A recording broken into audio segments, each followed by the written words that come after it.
इस खौफनाक केस के पीछे एक सिचुएशन है। आपने आज तक अपनी जिंदगी में प्यार के लिए सबसे अजीब काम क्या किया है?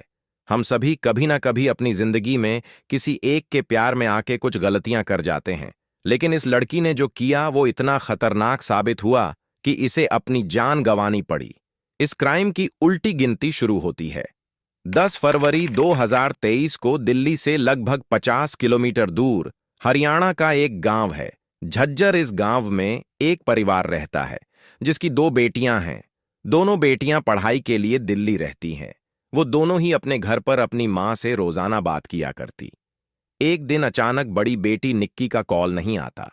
परिवार को लगता है कि बेटी बिजी होगी पढ़ाई में, तो उस दिन रुककर अगले दिन वो खुद कॉल करते हैं, लेकिन निक्की का नंबर स्विच ऑफ आता है।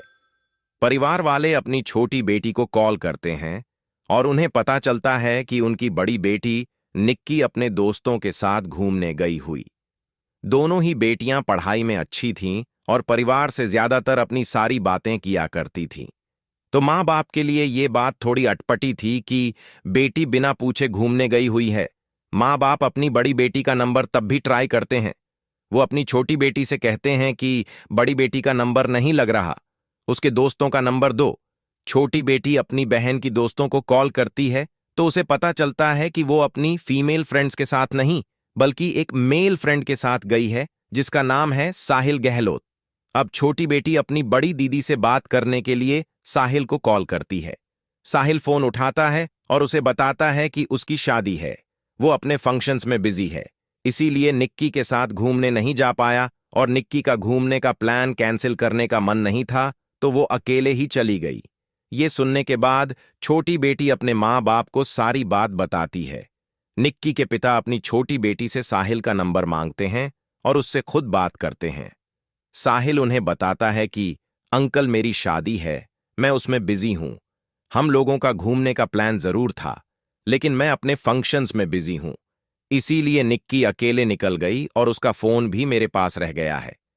पिता को यह कहानी समझ नहीं आती। एक तो लड़की बिना पूछे घूमने गई, दूसरा वो अपना फोन भी एक लड़के के पास छोड़ गई। इसी बीच निक्की के दोस्त साहिल की शादी हो जाती है और वो अपनी नई जिंदगी में और रस्मों में बिजी हो जाता है। लेकिन अब 3-4 दिन हो गए थे और निक्की घूमकर घर नहीं लौटी थी, तो निक्की के पिता अपने दिल्ली पुलिस में एक जानकर से मदद मांगते हैं और उन्हें बताते हैं कि उनकी बेटी 3 दिन से गायब है और निक्की का फोन ट्रेस करवाते हैं। निक्की के फोन की लोकेशन आती है मित्रों, गांव के एक ढाबे की। पिता के लिए यह जानकारी बहुत ही अजीब थी, क्योंकि अब तक सभी दोस्तों से यह पता चल रहा था कि निक्की मसूरी गई हुई है। अब पुलिस पहुंचती है उस ढाबे पर जिसका नाम था खाओ पियो ढाबा, और ढाबा बंद था। बंद ढाबे में एक गुमशुदा लड़की की मोबाइल की लोकेशन काफी अटपटा है। अब जरूरी हो गया था कि ढाबे के अंदर जया जाए। पुलिस ढाबे के अंदर जाती है, चारों तरफ देखती है, लेकिन उन्हें कुछ नहीं मिलता। पुलिस वाले ढाबे से बाहर निकल ही रहे होते हैं कि एक पुलिस वाले की नजर पड़ती है फ्रिज पे। फ्रिज दीवार की तरफ उल्टा रखा हुआ था, फ्रिज को चारों तरफ से रस्सियों से कसा गया था और सबसे इंपॉर्टेंट बात, बंद ढाबे में फ्रिज चालू था। पुलिस वाले फ्रिज को खोलते हैं और खोलते ही उन्हें मिलती है निक्की की लाश। अब पुलिस ढाबे से तुरंत साहिल के घर जाती है, क्योंकि उस बंद ढाबे का मालिक साहिल था। साहिल अपने घर नहीं था, लेकिन पुलिस साहिल का पता लगा ही लेती है। ये दिन 14 फरवरी 2023 यानी कि वैलेंटाइन द पुलिस साहिल को अरेस्ट करती है और उसे थाने ले जाती है। थाने ले जाकर जब पुलिस साहिल की खातिरदारी करती है तो साहिल किसी तोते की तरह सारी कहानी उगलना शुरू करता है। साहिल ने पुलिस के सामने माना कि निक्की को उसी ने मारा है। जब पुलिस ने खून करने की वजह पूछी तो साहिल ने बताया कि निक्की और साहिल दोनों 2.5 साल पहले शादी कर चुके थे, लेकिन ये शादी चुपचाप से हुई थी। साहिल निक्की को जान से मरने की बात मानता है और फिर खुलती है पास्ट के कुछ सीक्रेट्स। 2018 में निक्की और साहिल दोनों ही अपने अलग अलग एग्जाम्स की तैयारी करने दिल्ली आए थे, जहां दोनों की मुलाकात बस में एक ही रोड से कोचिंग जाने में हुई थी। बार बार मिलने से दोनों में जान पहचान हुई, उसके बाद दोस्ती हुई और फिर बात प्यार में बदल गई। यहां तक कि स्टोरी तो आज के जमाने में समझ में आती है, लेकिन इसके बाद दोनों ने कुछ ऐसा किया जो शायद नहीं करना चाहिए था। 1 अक्टूबर 2020 में दोनों ने शादी कर ली, बिना अपने घर वालों को बताएं, और ये शादी निक्की के कत्ल तक निक्की के घर में किसी को नहीं पता थी। हमारी सोसाइटी में शादी एक सोशल फंक्शन किसी वजह से है और इसके हमें काफी फायदे होते हैं, लेकिन इसे सीक्रेट रखने का जो नुकसान होता है उसका एग्जाम्पल है ये अनफॉर्चुनेट केस। निक्की और साहिल दोनों ने शादी करने के बाद भी अपने घर वालों को यह बात टाइम पर नहीं बताई थी। इसके बाद निक्की ने अपनी पढ़ाई कंटिन्यू रखी और साहिल अपने घर वापस लौट गया। अब साहिल के घर वालों ने साहिल की शादी के लिए रिश्ते ढूंढने शुरू करें। किसी तरह से हिम्मत करके साहिल ने अपने घर वालों को बताया कि वो निक्की से शादी कर चुका है। जब साहिल के घर वालों को निक्की की कास्ट पता चली तो उन्होंने निक्की को एक्सेप्ट करने से माना कर दिया। अब एक तरफ साहिल निक्की को कुछ भी नहीं बता रहा था और दूसरी तरफ साहिल के घर वाले साहिल का रिश्ता तय कर चुके थे, क्योंकि साहिल के घर वालों को यह बात पता थी कि निक्की और साहिल दोनों की शादी हो चुकी है। अब दूसरी शादी जो भी होगी वो हिंदू मैरिज एक्ट 1954 के तहत इल्लीगल होगी। तो साहिल के घर वाले जानबूझ के रिश्ता एक ऐसी जगह फिक्स करते हैं जहां खानदान लंबा चौड़ा नहीं होता। उनके घर में सगे संबंधियों के नाम पे सिर्फ एक मां और बेटी थी। साहिल किसी स्पाइलेस इंसान की तरह शादी के लिए मान जाता है। 9 फरवरी का दिन आता है और साहिल उस दिन सगाई कर लेता है। इधर निक्की को कुछ भी नहीं पता था। अचानक सगाई वाले दिन ही साहिल की एक कजन व्हाट्सएप पर स्टेटस डालती है। साहिल की सगाई का। निक्की की फ्रेंड साहिल की कजन की फ्रेंड थी। जब वो ये व्हाट्सएप स्टेटस देखती है तो फोटोग्राफ्स निक्की को फॉरवर्ड करती है। निक्की फोटोग्राफ्स देखते ही आग बबूला हो जाती है। उसको साथ में ये भी पता चलता है आज तो सगाई थी लेकिन शादी कल ही है। निक्की देखते ही साहिल को कॉल पर कॉल करना शुरू कर देती है। सगाई का दिन घर में भीड़। साहिल किसी तरह निक्की को थोड़ी देर रुकने के लिए बोलता है और प्रॉमिस करता है कि वो सब कुछ फिक्स कर देगा। वेल जिसने अब तक सब बातें छुपा राखी थीं, वो क्या फिक्स करता? खैर वो रात को निक्की के दिल्ली वाले फ्लैट आता है, जहां निक्की और उसकी बहन दोनों पढ़ाई के सिलसिले में रहती थीं। साहिल और निक्की दोनों 1:30 से 5:30 तक फ्लैट में ही रहते हैं। उसके बाद 5:30 निक्की अपने दोनों बैग्स लेकर साहिल के साथ निकलती है। निक्की का प्लान था साहिल को लेके कहीं भाग जाने का। उस वक्त भी निक्की को लग रहा था कि साहिल उसका साथ देना चाहता है, बस अपने घर वालों से डरा हुआ है। इसीलिए निक्की उसे कहीं दूर भाग जाने की सलाह देती है। सुबह के 5:30 पर निक्की अपने दोनों बैग्स पैक करती है और साहिल के साथ गोवा भाग जाने का प्लान बनाती है। ना जाने किस वजह से गोवा प्लान कैंसिल होकर हिमाचल का प्लान बनता है, जिसके बाद दोनों हिमाचल के लिए बस लेने के लिए बस स्टैंड साहिल की गाड़ी से ही जाते हैं। सबसे पहले दोनों निजामुद्दीन बस स्टैंड जाते हैं, फिर आनंद विहार जाते हैं। वहां से उन्हें पता चलता है कि इस टाइम सिर्फ कश्मीरी गेट से ही उन्हें बस मिल सकती है, तो दोनों कश्मीर गेट चले जाते हैं। बस स्टैंड के इतने चक्कर काटने के बाद सुबह होने लगती है और साहिल के घर से कॉल लगातार आने लगता है। इस बीच साहिल की कहानी माने तो वो पैनिक कर जाता है।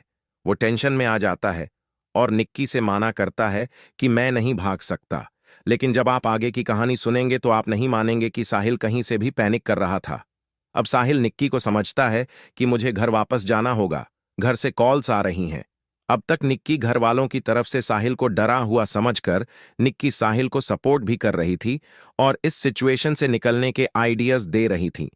लेकिन अब जब साहिल घर वापस लौटने की बात करता है तो निक्की अब उसे धमकाती है और वो उन दोनों के मैरिज सर्टिफिकेट को ऑनलाइन वायरल करने की, पुलिस में कंप्लेंट करने की और शादी में अगर हंगामा करने की धमकी देती है। ये सारी बहस और लड़ाई करते करते साहिल गाड़ी निगमबोध घाट नाम के श्मशान घाट की ओर मोड़ देता है। अब दोनों निगमबोध घाट की पार्किंग में लड़ाई कर रहे थे। टाइम बीतता जा रहा था और साहिल को अपने घर जाने की जल्दी थी। अब साहिल गुस्से में फोन के चार्जर का डाटा केबल निकलकर उस डाटा केबल से निक्की का गला घोंट देता है। केबल के पतले और टाइट होने की वजह से निक्की अपने आप को नहीं बचा पाती और वहीं दम घुटने की वजह से निक्की की मौत हो जाती है। अब साहिल निक्की की लाश को सीट बेल्ट से बांधकर गाड़ी चलानी शुरू करता है और जिस वक्त दिन के तड़के में ही सारा काम हो रहा था, कोई भी गाड़ी के अंदर क्या हो रहा है नहीं देख पाया, क्योंकि गाड़ी के शीशे टिंटेड थे, जो एक्चुअली दिल्ली में इलीगल है। अब साहिल निक्की की लाश को सीट बेल्ट से बंधता है और उस पार्किंग से निकलकर लगभग 40 किलोमीटर दूर अपने ढाबे पहुंचता है। ढाबे पर पहुंचने के बाद साहिल गाड़ी को पार्क करता है और निक्की की लाश को गाड़ी की डिग्गी के अंदर डाल देता है, जिसके बाद साहिल के कजिन्स और 2 दोस्त ढाबे पर आते हैं। साहिल के लिए नए कपड़े लाते हैं। साहिल अपने कपड़े चेंज करता है और वो लोग निक्की की लाश को फ्रिज के अंदर डालकर वहां से निकल जाते हैं। घर जाकर साहिल अपनी शादियों की तैयारी में लग जाता है और रात को दूल्हा बनकर बारात लेकर दूसरी लड़की से शादी करने पहुंच जाता है। तो 10 फरवरी 2023 साहिल की जिंदगी का बहुत ही अहम दिन था। सुबह पहले अपनी पहली पत्नी का मर्डर और रात को दूसरी शादी। अब 11, 12, 13।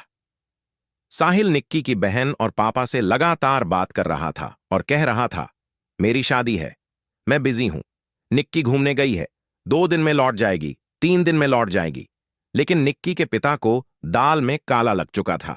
वो पुलिस में एक जानकर से मदद भी मांग चुके थे और बार बार साहिल को और साहिल के पापा को कॉल भी कर रहे थे। 3 दिन बाद जब निक्की के पापा साहिल के पापा को कॉल करें जा रहे थे, तो फ्रस्ट्रेशन में आकर उनके मुंह से निकल जाता है, आप मान के चलिए कि मेरे लड़के ने आपकी लड़की मार दी है। तो निक्की के पापा को सबसे पहले साहिल के पापा से ही पता चलता है कि निक्की शायद इस दुनिया में नहीं है, और फिर सुबह अगले दिन निक्की के मोबाइल की ट्रेस होने की वजह से निक्की लाश भी मिलती है और साहिल भी अरेस्ट होता है।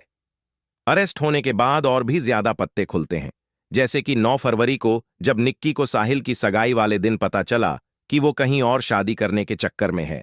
उसे दिन साहिल अपनी फैमिली से सारी बातें डिस्कस करता है और फैमिली निक्की से छुटकारा पाने के लिए उसका खून करने की सलाह देती है।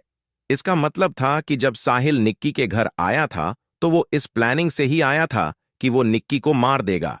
लेकिन शायद निक्की की बातें साहिल को थोड़ी देर के लिए इमोशनल कर गई थीं, इसीलिए मारने में थोड़ी देर हो गई।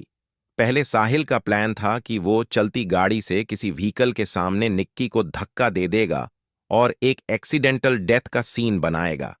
लेकिन शायद जब वो लोग गाड़ी से बाहर निकले तो ना इतना ट्रैफिक था और निक्की भी शायद उसे अटेंटिव लगी होगी कि वो उसे धक्का नहीं दे पाया, जिसके बाद बात करते करते धीरे धीरे वो गाड़ी निगम बोध घाट के और ले जाता है।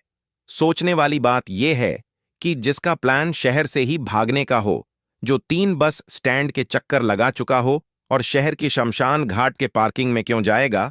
और इससे भी ज्यादा सोचने वाली बात यह है कि जिस वक्त गाड़ी शमशान घाट की पार्किंग की तरफ जा रही थी, उस वक्त निक्की ने ऑब्जेक्ट क्यों नहीं, और अगर उसने किया तो क्या कहकर साहिल ने उसका दिमाग शांत किया कि हम गाड़ी में श्मशान घाट की पार्किंग में बैठकर अपनी लड़ाई सुलझाएंगे। आगे साहिल का प्लान था कि वो अपने हनीमून पर जाएगा, निक्की की लाश को एक बाग में भरकर और कहीं हेल्थ स्टेशन पर जाकर उसकी लाश खाई में फेंक देगा। लेकिन इससे पहले कि वो ये सब करता, पुलिस को लाश ढाबे पर ही मिल जाती है। वैसे इस कहानी के बहुत से पत्ते खुलने अभी भी बाकी हैं। इतने दुख के और घूमे हुए क्राइम के केसेस हमें यही सिखाकर जाते हैं कि कुछ चीज सोसाइटी में किसी वजह से हैं, जैसे शादी का सोशल होना, घर वालों के टच में रहना। अगर निक्की भी श्रद्धा की तरह आपने घर वालों के टच में नहीं होती तो आज साहिल हनीमून पर होता और निक्की की लाश खाई में। अपना और अपनों को बहुत बहुत ख्याल रखें, सतर्क रहे और रोजाना रात के 7 बजे क्राइम की कहानी सुनने के लिए सब्सक्राइब करें हमारे इस चैनल को। और वीडियो पसंद आई हो तो वीडियो भी लाइक